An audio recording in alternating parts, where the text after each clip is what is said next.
Indiana News Desk is made possible in part by the following: IU Health Southern Indiana physicians, primary care and specialty care providers now accepting new patients in Bloomington and throughout South Central Indiana. siphysicians.org. IU Center for Applied Cybersecurity Research, working to improve cybersecurity and provide policy guidance through partnerships with industry, government, and academia. Main Source Bank, headquartered in Greensburg, Indiana, offering products and services to fit every stage of life. More information at mainsourcebank.com. MainSource, life needs a great bank. Member FDIC and equal housing lender. Smithville Fiber, the Gigacity Company, fiber internet, HD, and digital IPTV in Southern Indiana. More information at smithville.com. And by WTIU members. Thank you. Coming up on Indiana News Desk. The two candidates for state superintendent are probably more alike than they are different. Yes, there were, a lot of politics was going on, but I figured out really quickly, I didn't need anybody's permission at the State House to serve children. We cannot survive another 4 years of a state superintendent who cannot get along with lawmakers, the governor, State Board of Education, local schools. Carillons are not the most popular instrument to master. There are only 6 of them in Indiana. Carillon is not the place to learn to be a musician. You shouldn't be subjecting the whole neighborhood to that. You may have seen one before, but mistaken it for a bell tower. Coming up, we venture to the top of one for a private concert and a lesson in how it works. Those stories, plus the latest news headlines from across the state, right now on Indiana News Desk.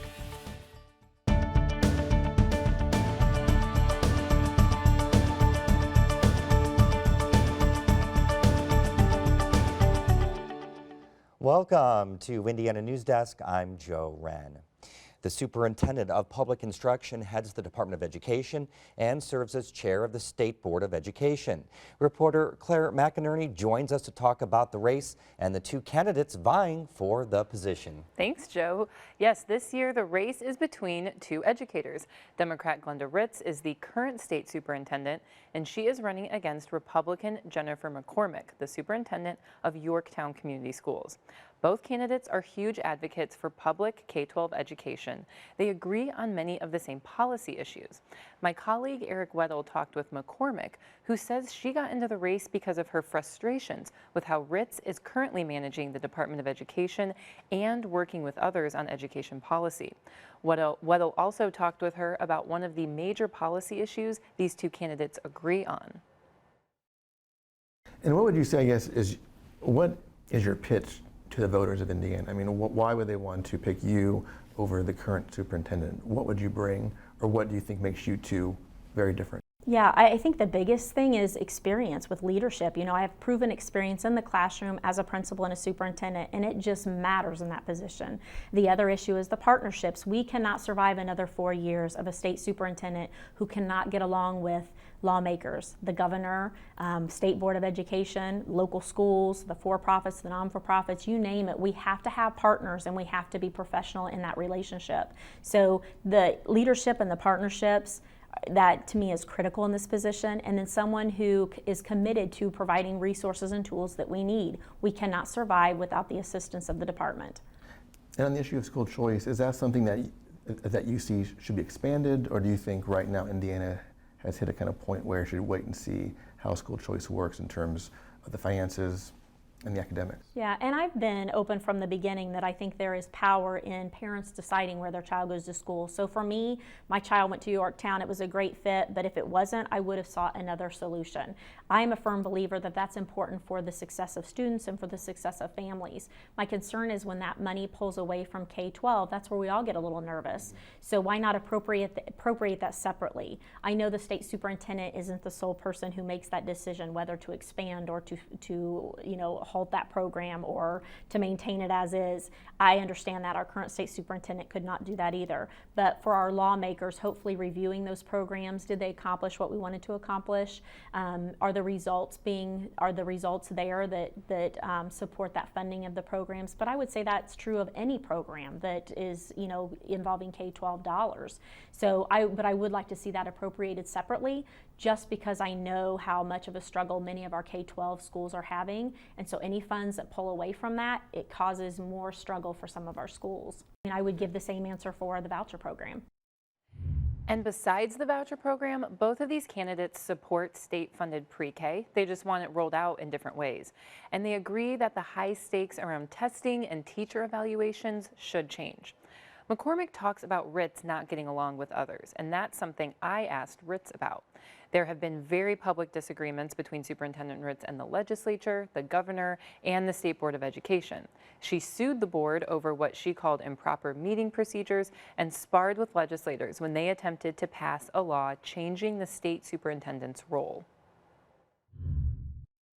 So speaking of politics and the different politicians, we've seen, because you ran as a Democrat and this is the first time your position has had that in a while, we've seen a lot of politics play out, whether it was with the State Board of Education, the governor's office, or the legislature. How do you think it affected your job this first term? So yes, there were, a lot of politics was going on, but I figured out really quickly I didn't need anybody's permission at the State House to serve children. So my focus really has been on serving the children, putting those school improvement pieces in place, making sure that we were having better schools, making sure that resources were getting where they need to go, and the politics is really sometimes just the politics, and I have work to do. So I've been focused on the work of doing what it is that we need to get done. There's limits, so I mean, $80 million would have been nice, so politics did prevent a certain forward mobility. You can't write legislation or pass you can write legislation, you can't pass legislation. You just have to work with what you've got. And so when it comes to things like vouchers and school choice and school funding, that really falls with the legislature. And so, how have what you've learned the last 4 years, are you going to take into this next session and hope to get more ears on what you've heard? So you said it right there, how you get more ears on what you've heard, and to me that means that it's a public conversation. I'm a huge believer in the public driving policy. You are absolutely right. Glenda Ritz, can't accomplish those things. It takes the General Assembly to be sure to do that. It takes a governor that believes in public education to move the conversation forward. I can be a spokesperson, or I can say here's how I think we should go. But in the end, you're absolutely right. It's a public conversation to bring to the ears of those that serve us to move policy along. And I work with all constituencies to be sure that that public conversation is out there for everybody to be involved. If you're interested in hearing more from these candidates and their thoughts on a variety of education issues, Weddle and I also hosted a debate, which you can watch in full at stateimpactindiana.org. All right, thank you very much, Claire. And now for headlines, we go over to Lindsay Wright, who has the latest on this week's top stories. Thanks, Joe. Indiana voters have 15 options if they want to write in a candidate for president. Many Republicans who are dissatisfied with Donald Trump have announced their intention to write in his running mate, Mike Pence, for president. But Pence is not a certified write-in candidate. That creates two possibilities. Either the vote gets thrown out or it gets counted for the Trump ticket. The Indiana Election Division hasn't yet decided how it will count the votes, and they haven't said when they'll have that decision. And Pence says he and Donald Trump will accept a, quote, clear result on November 8th. Pence told a crowd in Reno this week that the media is exaggerating Trump's statements that he might not concede defeat to Hillary Clinton even if she wins. Pence says he and Trump will accept a clear election result, but also reserve the right to challenge a questionable result. The race for the open U.S. Senate seat is marked by attacks coming from both candidates. Republican candidate Todd Young, Democrat Evan Bayh, and Libertarian Lucy Brenton met for a debate this week. Young repeatedly attacked Bayh for his support of Obamacare and called him a lobbyist. When we needed a senator most, you left us to work for them in Washington, D.C. You made millions of dollars, and now we can hold you accountable in this election. and we need to hold Evan Bayh accountable. And Bayh attacked Young during a debate on Social Security. He wants to privatize Social Security, turn it over to Wall Street. He actually called Medicare, quote, welfare. Welfare. We pay into that system. It's not welfare. Brinton focused on distancing herself from the other candidates. Tuesday's meeting is the only Senate debate before November's election. At the annual Indiana Republican Party fall dinner, many members of the GOP paid tribute to Senator Dan Coats. Coats is not seeking re-election this year after a career in politics that has included serving in the U.S. House of Representatives and the U.S. Senate, as well as acting as a U.S. ambassador to Germany. At Thursday's dinner, Coats was honored with the highest award in Indiana, the Sagamore of the Wabash. I am so grateful that God gave me the privilege of public service, the privilege of representing people in our state, representing our country overseas, the privilege of serving in both the House of Representatives and the United States Senate. Indiana Secretary of State says many of the thousands of altered registration records she flagged might just be residents rushing to correct their names or birth dates ahead of the election. She says she wanted Indiana State Police to investigate and ensure there was no widespread fraud after her office found a heavier than usual number of changes to voter registration records this election cycle. State Police reassured residents that the database Indiana uses to track voter registration has not been compromised. The Indiana Democratic Party accused the Secretary of State of incompetence, partisanship, and inflammatory rhetoric surrounding the recent voter fraud allegations. A campaign flyer for Republican presidential candidate Donald Trump misidentified a Sikh man as a Muslim. Gurinder Singh Khalsa founded the Sikh Political Action Committee, a nonpartisan group encouraging state lawmakers to include Indiana's Sikh population in the conversation. But he is not a Trump supporter.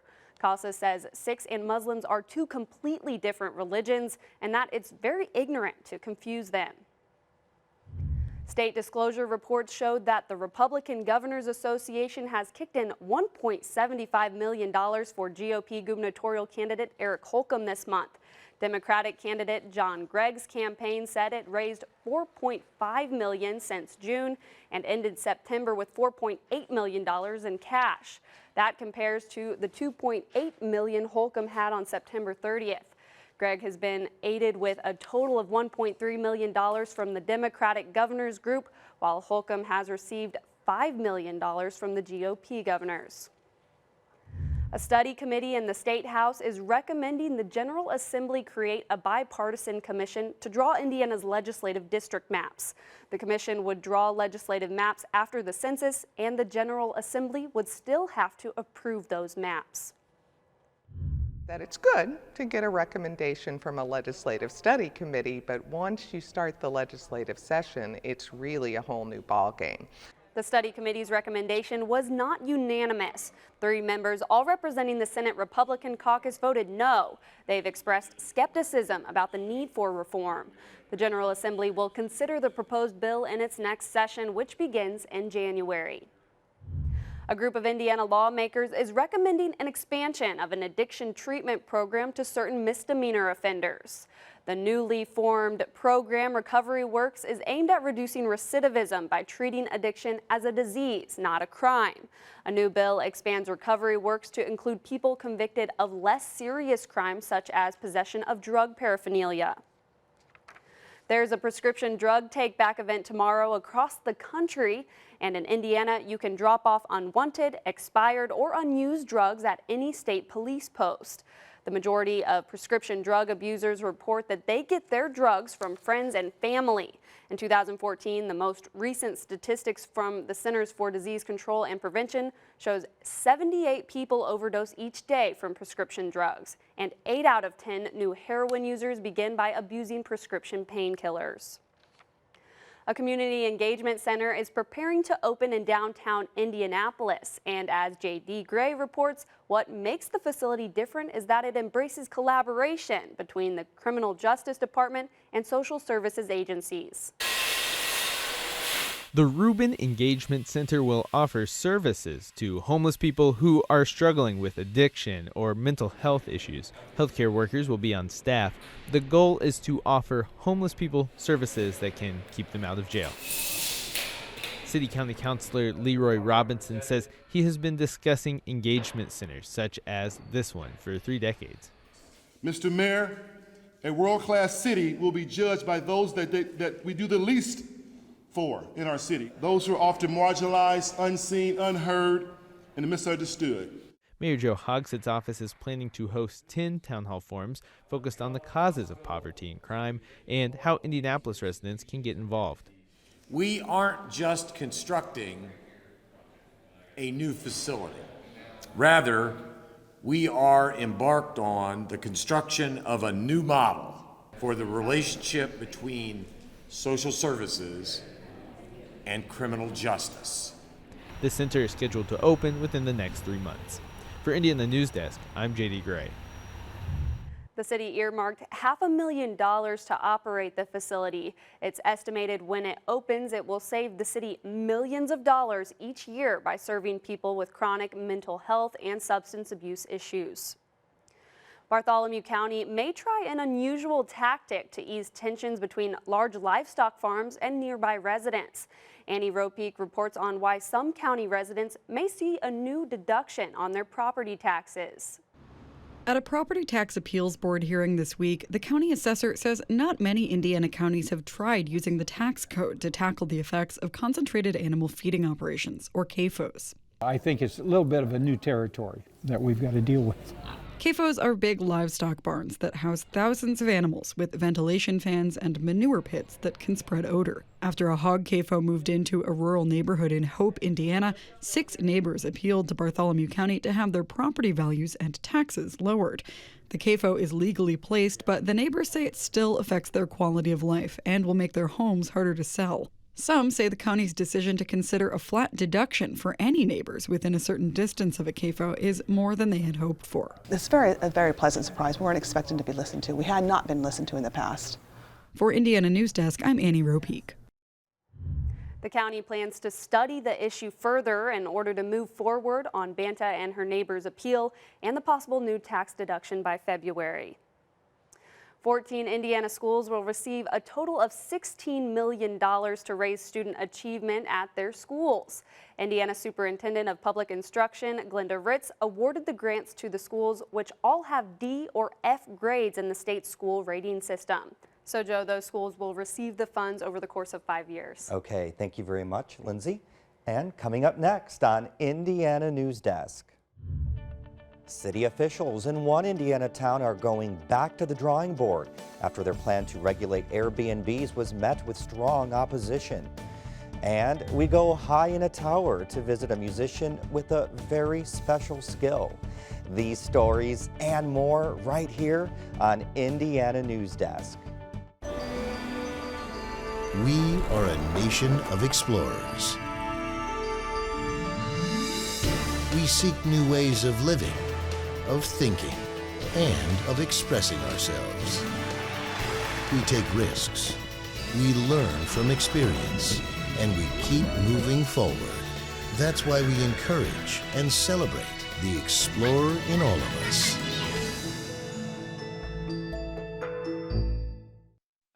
$10,000. 15? 15, you think? 20, 21,000? 600.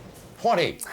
18.5. 24. It's at least 40. Look at it. 45,000. 650. 20. 650. This textile would be worth about $500,000. $500,000? No way. I knew it's just a blanket. Laying on the back of a chair. Well, sir, you have a national treasure. Wow. A national treasure. Congratulations. I can't believe this.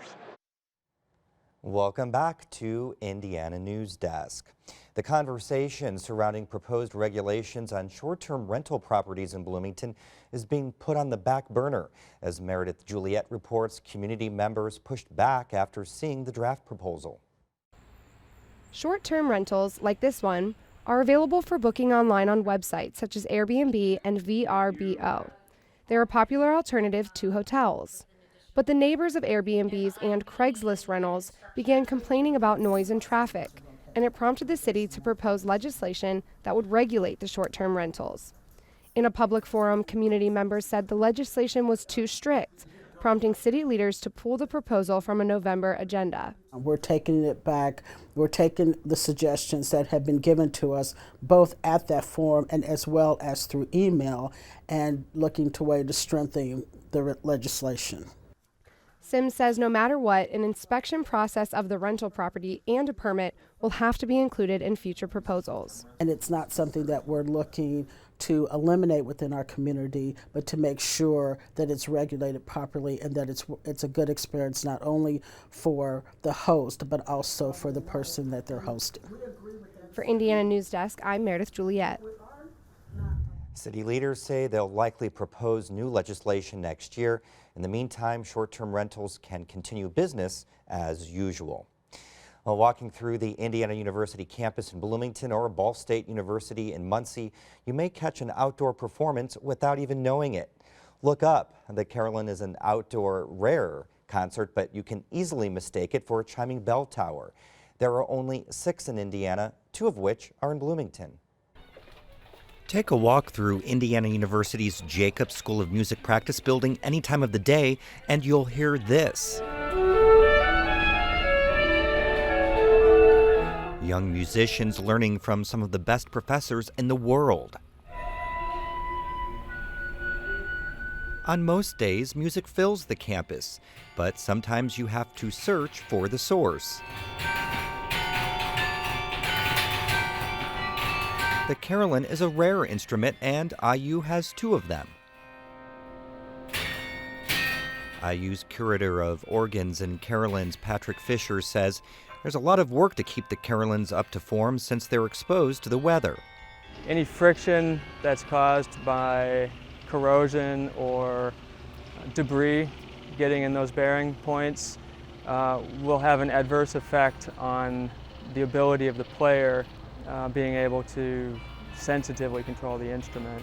So, about 4 times a year, visiting carillonneur John Gowins drives from his home in Culver to do maintenance. Then he'll play concerts, give tours, and offer lessons. Carillon is not the place to learn to be a musician. You shouldn't be subjecting the whole neighborhood to that. You should be a musician before you start, and then you deal with how to make the carillon cooperate with you. Gowan starts at the Music Annex and then plays at the Metz Carillon near 17th Street and Jordan Avenue, the highest point on campus. You'd want to be within probably 600 or 700 feet to hear it well. The Metz Carillon was built in 1970 and has 61 bells ranging in weight from 27 pounds to more than 3 tons. So especially this time of year on a beautiful day, you get a really commanding view of the campus, the city of Bloomington, and the surrounding countryside. It was named in the memory of alumnus Arthur Metz from his foundation that supported scholarship funds. So explain how this works, since we're up here right now. I see keys. So what happens here is that each key is connected to a wire, and there's an adjusting turnbuckle here too to deal with weather changes. The wire goes up through the ceiling. The wire then connects onto a horizontal lever, which is mounted on a bar, basically an axle to get the movement over closer. Okay, so somewhere down on that bar is another lever that's usually bent over at an angle a little, but mostly vertical. So as I press a key, that pulls the whole assembly. That pulls the clapper up to the edge of the bell. So there's nothing electrical or more complicated than that between the clapper at the bell and me, so I can play very gently or loudly. The bells come from the most prominent bell maker in the world in the Netherlands. A clapper on one of the larger bells can be up to a couple of 100 pounds, which we counterbalance some with springs, but it's still a lot more than a finger going down 3/8 of an inch is going to do. There are pedals so he can play notes with his hands and feet. That makes it possible for him to play multiple notes at one time. From the time I was a little kid, I was fascinated by clocks and bells, and I have a collection of clocks now. That's one of my hobbies. And I showed an interest in the organ by the time I was 2 years old. The university has a couple other people who do play the carillon on a semi-regular basis, but it's not an instrument that's easy to master. Then we're talking about maybe 10. Wow. And in the whole country? That are really active recitalists.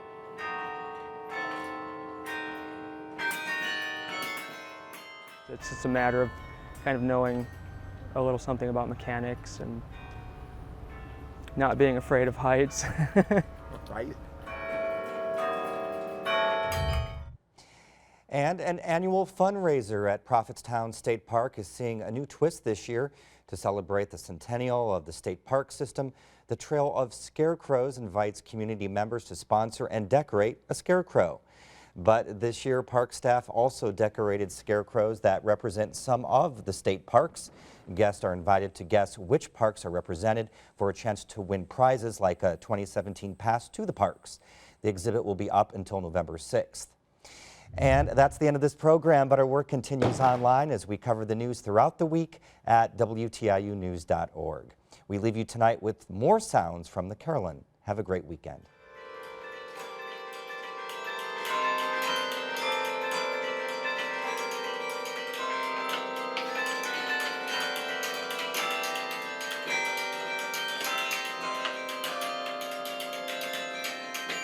Indiana News Desk is made possible in part by the following: IU Health Southern Indiana physicians, primary care and specialty care providers now accepting new patients in Bloomington and throughout South Central Indiana.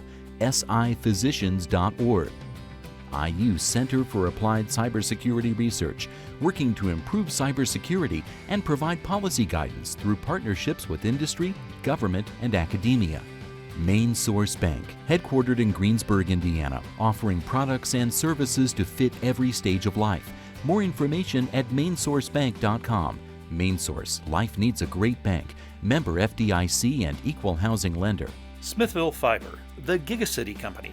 Fiber Internet, HD, and digital IPTV in Southern Indiana. More information at smithville.com. And by WTIU members. Thank you.